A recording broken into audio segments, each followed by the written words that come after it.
Hey guys, welcome back to TechMan. Today, let me show you how to fix Frigidaire ice maker says add water, but it's full.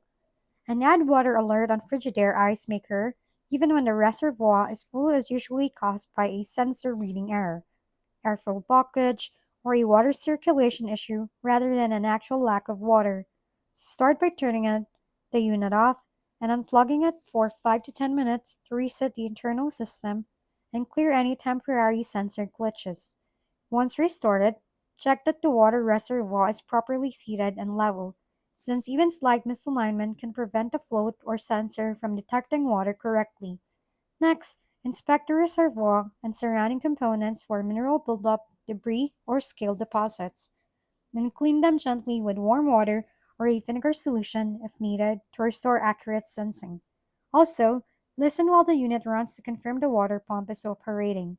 If it's silent or weak, it may be clogged or failing, and make sure the intake line isn't frozen or blocked. If the issue continues after cleaning and resetting, the problem is likely a faulty water level sensor or internal component, which would require professional repair or support from Frigidaire. If we've been helpful, kindly give us a thumbs up and don't forget to hit the subscribe and bell button for more contents.